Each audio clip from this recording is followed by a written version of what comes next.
Bismillahirrahmanirrahim. Assalamu alaikum. Today we are here with another video for interview series, and this video is basically on communication styles. And इसके अंदर हम लोग different चीज़ें discuss करेंगे कि communication styles के अंदर क्या क्या चीज़ें आ जाती हैं, इंटरव्यू के दौरान आपने किन किन चीज़ों का ख़्याल रखना है। एंड आई मस्ट से कि ये चीज़ें वाकई में मैटर करती हैं और बहुत ज़्यादा मैटर करती हैं, ठीक है। और ये पता नहीं क्या हो रहा है। बारह ये कि इसके अंदर हम लोगों ने सबसे पहले जो चीज़ करनी है, the most asked question that was use of language in interview, के उर्दू बोलनी चाहिए या इंग्लिश बोलनी चाहिए। तो उस चीज़ पर हम डिस्कस कर लेंगे कि अगर किस तरीके से केसेस होते हैं मोस्ट ऑफ द टाइम्स, किस तरीके से लोग इसको हैंडल करते हैं इंटरव्यूज़ के अंदर। उसके बाद आ जाता है यूज़ ऑफ फ्रेजल वर्ब्स। ये बड़ी कॉमन चीज़ होती है जो ज़रबुल मिसल जिसको कहा जाता है उर्दू में। और यहाँ पे इसको ऐड करने की रीज़न ये थी कि कुछ लोग होते हैं जो कि बड़े ही बहुत ज़्यादा उनके मुंह से निकल आते हैं फ्रेजल वर्ब्स। कुछ बेसिकली कॉमन से होते हैं, कुछ तो ठीक होते हैं, लेकिन कुछ इनकी जो ज़्यादती होती है इंटरव्यू में वो बहुत ही बुरा इम्पैक्ट डालती है। और थोड़े बहुत बीच में अगर यूज़ किए जाएँ तो वो किस तरीके से आपको सूट कर सकते हैं फॉर इंटरव्यू, हम ये डिस्कस कर लेंगे। उसके बाद आ जाएंगी आंसरिंग टेक्निक्स, कि आप लोगों को किस तरीके से आंसर करना चाहिए और कितना आंसर करना चाहिए। फेस एक्सप्रेशंस कैसे होने चाहिए, pace and pitch, that is very important. And then last one is gestures. This is like written at the last, but this is not actually the least important thing. ये बहुत important है। And हम लोग इस इंशाल्लाह ताला इसकी अलग एक वीडियो बनाएंगे जिसके अंदर हम सारी चीज़ें इसके अंदर डिस्कस कर लेंगे, ठीक है जी। The first one is use of language. Generally जो केसेस हम लोग देखते हैं हम उन पर डिस्कस कर लेते हैं। जनरली जो केसेस होते हैं those are, the first one is कि जब हम लोग कर रहे होते हैं बहुत ज़्यादा इस चीज़ का कि have full command on Urdu, good with English too. मतलब ये कि उर्दू आप बिल्कुल ठीक बोलते हो, उर्दू में कोई इशू नहीं है, लेकिन इंग्लिश भी आपकी गुजारा है, ठीक है, गुजार। अगर फॉर इंस्टेंस, अच्छा ये जो चीज़ है ना, मैं अगेन ये बात कर रही हूँ कि interview is all about situational, being situational. आप लोगों ने ऐसा नहीं करना कि आप लोग समझो कि जी हम लोग अब ये सोच के गए हुए हैं तो ऐसा ही होगा और हमने ऐसा ही करना है। You have to be and you must be situational. मतलब ये कि आप सिचुएशन के अकॉर्डिंगली अपने आप को चेंज करें। सबसे अच्छा तरीका इंटरव्यू को तैयार करने के लिए ये है कि आप लोग अपने सामने कुछ केसेस तैयार कर लो। नंबर 1 केस तैयार कर लो कि जी जहाँ पे मैं जाऊँगी ना वो जी बहुत बड़ा एक हॉल होगा जहाँ पे इतने लोग बैठे होंगे मेरे इंटरव्यू लेने के लिए। दूसरा ये केस कर लें कि एक नॉर्मल साइज़ रूम होगा जो जिसमें मैं खुद अभी बैठी हुई हूँ। घर के किसी एक रूम का तसव्वुर कर लें, इतने साइज़ का रूम होगा और इस साइज़ में मैं जब जाऊंगी एंटर होंगी तो ये इन्वायरमेंट होगा, इतने लोग मेरे इंटरव्यू ले रहे होंगे। थर्डली आप ये कर लें कि जो इंटरव्यू लेने वाले हैं वो इतने ज़्यादा मेरा इंटरव्यू लेने में इंटरेस्टेड हैं, उस केस में मैं कैसे डील करूँगी। और ऐसा भी मुमकिन है जो कि होता है, इवन ये हुआ भी था, मेरे साथ भी हुआ था कि they were not interested at all, वो बिल्कुल भी इंटरेस्टेड नहीं थे, वो बेजार बैठे हुए थे। और ऐसा होता है, this is very normal and you must have to be prepared for all this situation. तो आपने जाना है, आपने जस्ट जाके लाइक उस सिचुएशन में अपने आप को ढाल लेना है, ठीक है। तो आई होप ये बात आप लोगों को क्लियर हो जाएगी कि आप लोगों ने एक पक्का दिमाग के अंदर एक आइडियल सिचुएशन बना के नहीं जानी। आपने 2-3 सिचुएशंस के लिए अपने आप को रेडी करके लेके जाना है। अगर वो बहुत इंटरेस्टेड हुए तो किस तरीके से उनको हैंडल करना है, अगर वो बिल्कुल भी इंटरेस्टेड ना हो तो उनको किस तरीके से हैंडल करना है, ठीक है जी।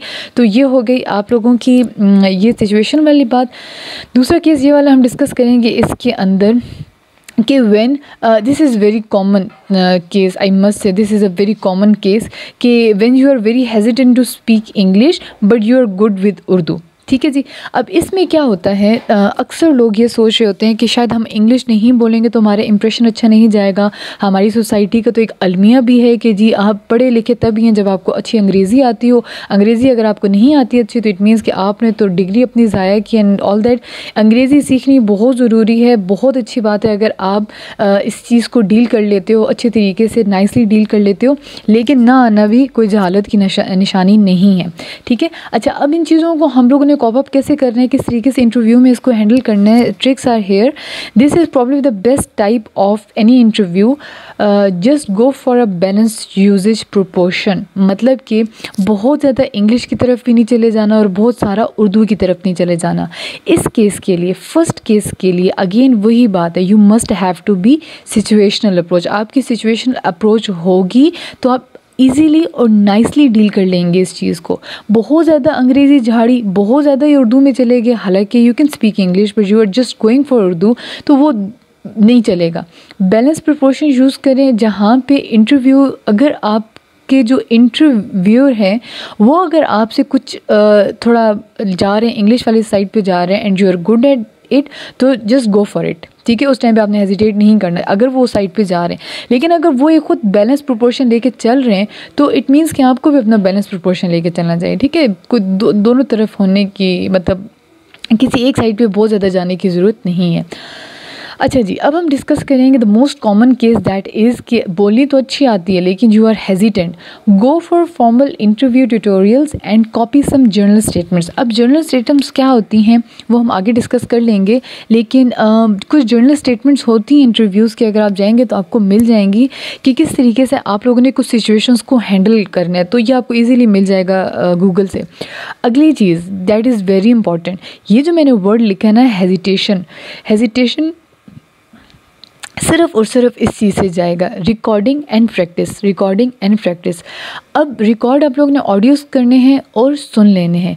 इस चीज़ की मैं आपको इतना फेवर दे सकती हूँ कि अगर आप अपने ऑडियोज़ रिकॉर्ड करके सेंड करना चाहें हमारे व्हाट्सएप के नंबर पे, तो ये आपको एक फेवर मिल सकता है कि हम आपको बता सकते हैं, जो भी अवेलेबल हुआ आपको बता सकते हैं कि इस चीज़ में क्या मसला हो रहा है. ठीक है, तो इस चीज़ में हम आपको ट्रेन कर सकते हैं. इसके अलावा practice it in front of mirror. एक दफ़ा बोल के देखें शीशे के सामने, आपका यकीन जाने इस चीज़ की लंबी निकल जाएगी बात, लेकिन सिर्फ इतनी सी बात है कि ये एक मैजिक है. ये वाली जो चीज़ है ना, front in the front of mirror, this is something magic. इस चीज़ को लाजमी ट्राई करें. सामने खड़े होकर बोलेंगे, ख़ुद पता चल जाएगा कि बोलते हुए आप कैसे लग रहे हो. आप ख़ुद ब खुद अपने अंदर से वो चीज़ें एलिमिनेट करोगे, ख़ुद ऐड करोगे. फेशियल एक्सप्रेशंस आपके बहुत अच्छे हो जाएंगे. सिर्फ इस चीज़ की ज़रूरत है और ये सिर्फ आप ही कर सकते हैं. ये हम इसमें आपकी मदद नहीं कर सकते, हाँ गाइड ज़रूर कर दी आपको. ठीक है जी, नेक्स्ट हम चलते हैं अगली चीज़ के ऊपर. That is very important, very very important again. अच्छा, इसके अंदर ये है कि आंसरिंग टेक्निक. सबसे पहले जो चीज़ मैं यहाँ पे डिस्कस करूँगी that is traditional answers. Traditional answers mean कि अगर इंटरव्यूअर आपसे पूछता है how are you, the best and the most traditional answer is I am fine. ठीक है, तो थोड़ा सा इस चीज़ को हम कर लें. I am good. Most of the times I am good, what about you. Most of the times हम लोग ये वाली एक स्टेटमेंट यूज़ करते हैं, complete. But never ever ask any question to your interviewer. Even don't ask about his health or how's he's going, how's his life going. Nothing. आप लोगों ने कुछ भी नहीं पूछना उससे. ठीक है, ये जो मैंने ब्रैकेट्स के अंदर लिखा है, इस वजह से लिखा है कि this is totally prohibited. You don't have to ask them about their selves. क्या जी आप ठीक हैं, नहीं है ठीक, क्या कर रहे हैं, कुछ भी नहीं करना. ठीक है, ये चीज़ सख्ती से मना है आपको करना. अच्छा, why you feel you are the most eligible candidate for the post. ये एक बड़ा ही कॉमन क्वेश्चन है जो कि इंटरव्यूज़ में पूछा जाता है. ठीक है, आप लोगों से पूछा जाएगा, जाहिर सी बात है कि जी इतने लोग थे, अब हम क्यों चूज़ करें आपको, आपके अंदर कौन सी ऐसे सुरखाब के पर लगे हुए हैं कि आपको हम लोग चूज़ कर लें. तो इसके अंदर बड़ा ही एक टेक्निकल पॉइंट है. मैं आप लोगों से एक चीज़ शेयर करती हूँ.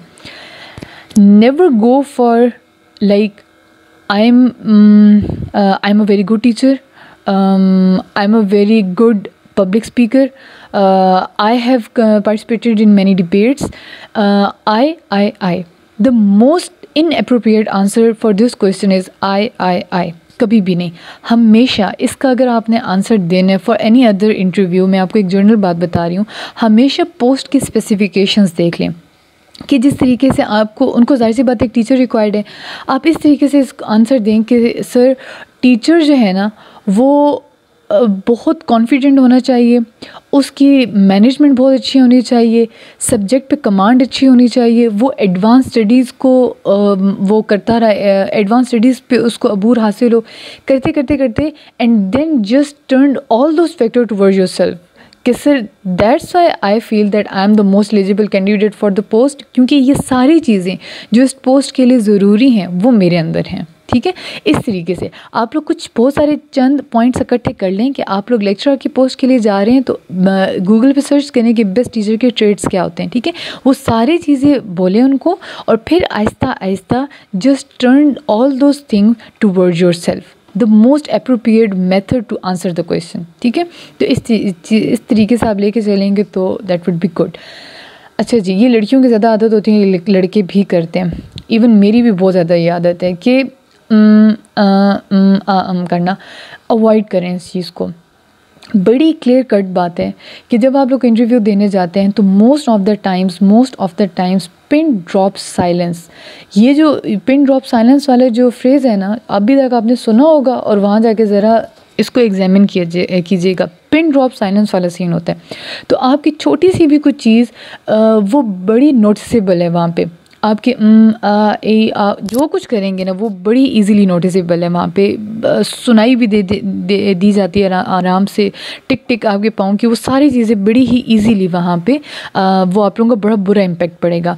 तो आंसर्स के दरमियान या आंसर्स से पहले ये अवॉइड करें, ये वैसे भी कन्फ्यूजन की निशानी होती है। ठीक है, कुछ लोग तो आदतन करते हैं, मेरी खुद अब आदत बन गई है तो अब मैंने शुरू कर दी है, लेकिन मोस्ट ऑफ द टाइम जब इंटरव्यू में आप बैठे हुए होते हो तो it is considered as a symbol of confusion. ठीक है, तो अवॉइड करें इस चीज़ को।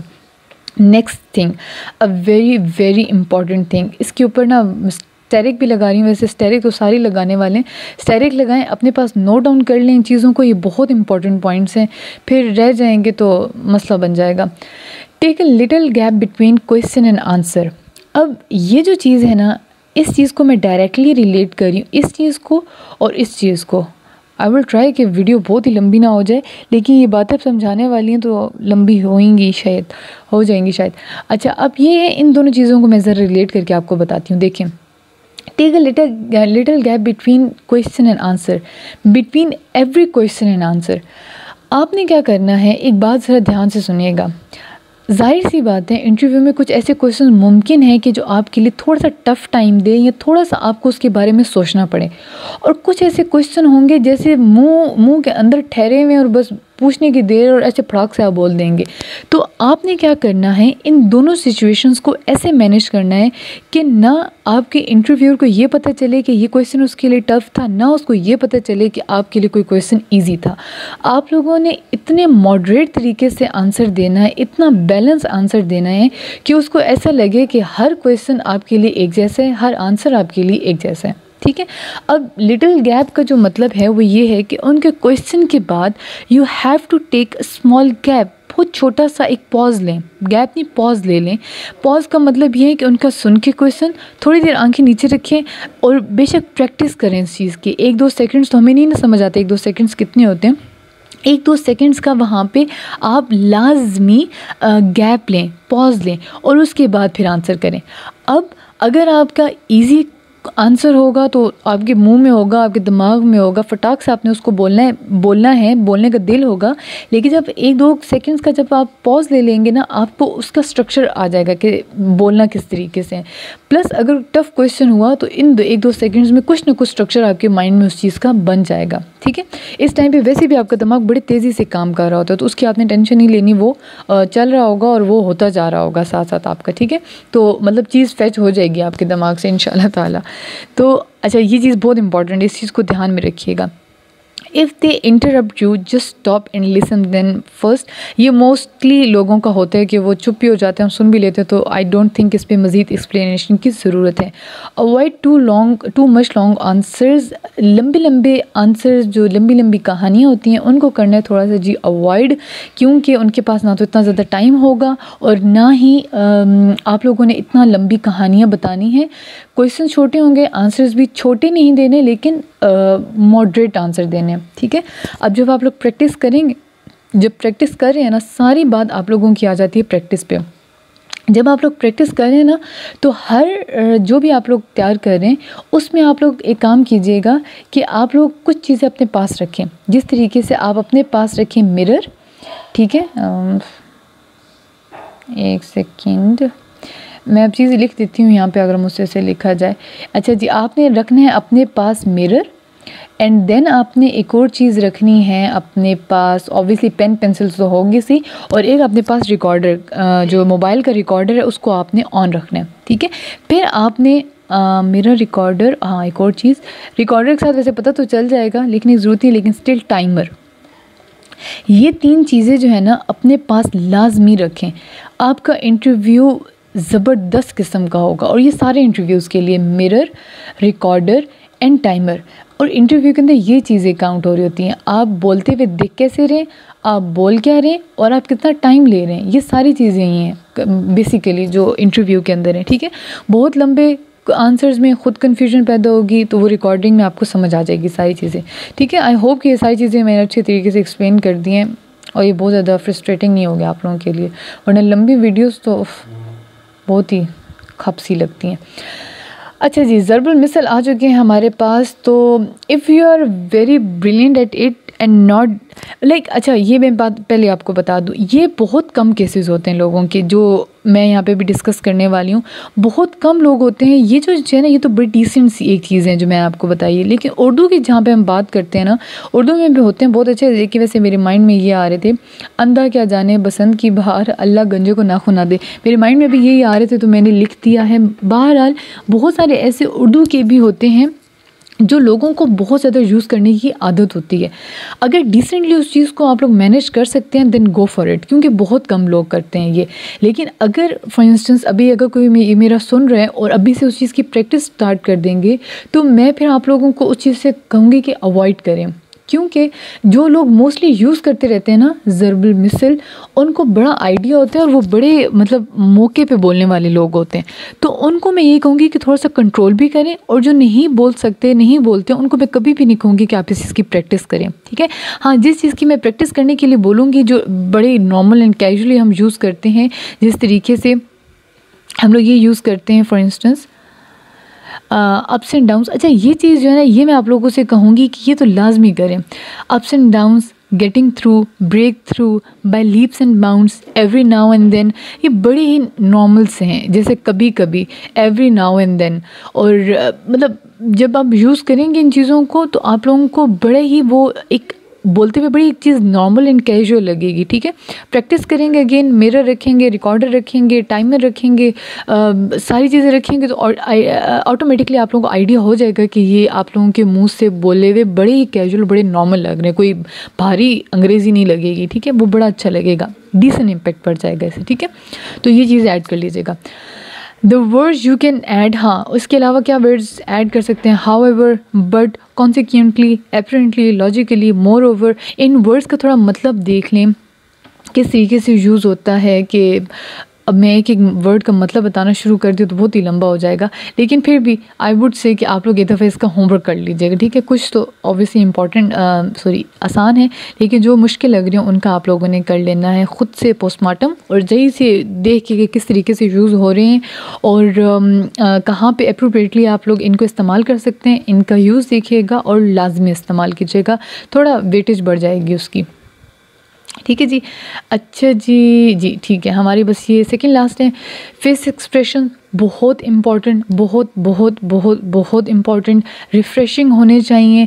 रिफ़्रेशिंग का हरगिज़ ये मतलब नहीं है कि मुंह पे बड़ी सारी आप लोग वो बतीसी निकाल के रखें, लेकिन ये है कि रिफ़्रेशिंग होनी चाहिए, ठीक है। रिफ़्रेशिंग का मतलब ये होता है कि कंफ्यूज एक्सप्रेशंस नहीं होने चाहिए। और अगेन वही जो भी आपको मैंने चीज़ बताई है, मिरर जब आपके सामने होगा तो ऑटोमेटिकली आपको आइडिया हो जाएगा कि बोलते हुए आप लोग किस तरीके से साउंड कर रहे हैं और दिख कैसे रहे हैं बोलते हुए। तो उस केस में आई थिंक मिरर और रिकॉर्डर दोनों आपको ये बड़े ही काम देंगे प्रैक्टिस टाइम में, ठीक है। तो स्माइल ऑन ग्रीटिंग्स मतलब आते हुए सलाम के टाइम और खुदा हाफिज़ के टाइम, ये लीविंग और एंटरिंग कर दिए। एंटरिंग और लीविंग, आते हुए और जाते हुए, ग्रीटिंग्स के टाइम स्माइल होनी चाहिए, ठीक है। सुन्नत भी और वैसे भी होनी चाहिए, not all the time, her time नहीं, सिर्फ कुछ पॉइंट्स पे। और अगर कोई बीच में मजाक हो गया, जुकत वकत हो गई अपनी या किसी की कुछ भी, तो वो थोड़ा बहुत वहाँ पे बेशक वो तो ऑब्वियसली सिचुएशनल है। उसके बाद अवॉइड कंफ्यूज एक्सप्रेशंस। कुछ लड़कियों के और इवन कुछ लड़कों के भी एक्सप्रेशंस बहुत ज़्यादा कंफ्यूज्ड होते हैं, तो उनको भी ख़त्म करने का यही तरीका है कि अपने सामने शीशा रखें और देख लें कि अगर बहुत कंफ्यूज लग रहे हैं, इवन आप लोग अपनी वीडियो भी बना सकते हैं, वीडियो बना के किसी फ्रेंड को दिखा देंगे, भाई बताओ मैं अब इसमें कैसा लग रहा हूँ या लग रही हूँ, तो उसमें भी आप लोगों को काफ़ी हेल्प हो जाएगी। Look at the person who ask question, that is very important. ये एक कॉन्फिडेंट पर्सनैलिटी की निशानी होती है कि जब आपसे कोई क्वेश्चन पूछ रहा होता है तो आप उसी की तरफ मुतवज्जो होते हो और उसी की तरफ देख के उसको ही आंसर करते हो। So that is very important. ठीक है जी। And the last one, pace and pitch. देखिए पेस एंड पिच का इतना मतलब समझ लें। Pace mean your speed and pitch means your कितने हद तक ऊंचा और कितने हद तक नीचे बोलना है। ठीक है, अब थोड़ा इस बात को ज़रा समझना है। अब जिस तरीके से मैं बोल रही हूँ ना, तो मैं अपनी आवाज़ को थोड़ा दबा के बोल रही हूँ, ठीक है, बट पता नहीं अब आपको लगे ना लगे, बट पता होना चाहिए कि इस आवाज़ के अंदर इतना स्टेमिना है, इतनी कैपेसिटी है कि अगर इसको 40, 50 या 100 बंदे को पढ़ाना पड़ जाए तो इतनी निकल आएगी आवाज़ भी। तो अपने आवाज़ को आपने पिच इतना नहीं श्रिंक कर देना, इतने नहीं पतली आवाज़ देनी कि बोलते हुए कैसे लगे कि ये शायद इस रूम में बैठे हुए 3-4 लोगों के लिए ही इनफ है, लेकिन जब ज़्यादा स्टूडेंट्स आ जाएंगे तो it would be very difficult कि ये आवाज़ जो है वो इतने बच्चों को, स्टूडेंट्स को मैनेज कर ले। डांटने के हिसाब से भी देख लें, गुस्से के हिसाब से भी, और वैसे नॉर्मली पढ़ाने के हिसाब से भी। तो इट मीन्स कि not too slow and not too fast. Pace और पिच भी बहुत छोटी नहीं और बहुत ऊंची नहीं। अब आपने सिचुएशनली, बात ध्यान से ज़रा समझिएगा, आपने सिचुएशनली इस चीज़ का ध्यान रखना है कि अगर आप लोगों को फॉर इंस्टेंस बोलने का मतलब आप बोल रहे हैं ना, तो आपकी आवाज़ बहुत पतली और बहुत चीकनी सी होती है, I am really sorry for the word, but एक चीकनी सी आवाज़ होती है, वो निकालने की कोई ज़रूरत नहीं। थोड़ा सा अपनी पर्सनैलिटी, और ये ठीक हो सकती है खाली घड़े के अंदर बोलने से। ठीक है, अभी भी एक ट्रिक है, अगर किसी को पता हो, अपनी आवाज़ अगर बेहतर बनानी है, थोड़ी भारी आवाज़ बनानी है आपने अपनी, तो खाली घड़े के अंदर बोलना शुरू कर दें, मुंह अंदर दे के और बोलना शुरू कर दें, तो वो उससे भी आपकी आवाज़ ठीक हो जाती है। तो ये वाले ट्रिक्स हैं कुछ। पेस अपनी अच्छी रखनी है, बहुत तेज़ नहीं बोलना। अब जिस तरीके से आप अगर मुझे देखें तो मैं कभी कभी बहुत तेज़ बीच में बोल जाती हूँ, और मे भी मुझे वो समझना मुश्किल हो जाता होगा आप लोगों के लिए, लेकिन आप लोगों ने पेस अपनी इतनी रखनी है, इतनी स्पीड रखनी है बोलने की कि अगले वाले को भी आपकी बात समझ में आ जाए, और जितना आप बोल रहे हैं उसकी जो पिच है वो इतनी ऊंची नहीं होनी चाहिए कि अगले के कान में लगे, और इतनी आहिस्ता नहीं होनी चाहिए कि अगले को सुनाई ना दे, लेकिन अगले को इतनी कैपेसिटी, इतनी कैपेबिलिटी पता हो कि ये बंदी अगर ऊंचा बोलेगी या बंदा अगर ऊंचा बोलेगा तो 40-50 की स्ट्रेंथ ईजीली हैंडल कर लेगा। ठीक है जी, ओके जी, शुक्र अल्हम्दुलिल्लाह, ये तो हो गया ख़त्म। इंशाल्लाह ताला अब जो नेक्स्ट वीडियो है that is also very important, that is on gestures, कि जेस्चर्स क्या होने चाहिए आप लोगों के बॉडी के, क्योंकि अगेन वेरी इंपॉर्टेंट, बहुत बहुत ज़्यादा इंपॉर्टेंट है ये चीज़। इंशाल्लाह इस पर डिस्कस करेंगे। एंड देन आई थिंक आप लोगों के जितने भी कमेंट्स में आ रहे हैं क्वेश्चंस, उन सब का आंसर साथ साथ हो रहा है आई गेस। तो फिर जो भी मसला हुआ बता दीजिएगा, इंशाल्लाह ताला उसको भी डिस्कस कर लेंगे। ठीक है जी, नेक्स्ट वीडियो तक के लिए अल्लाह हाफिज़।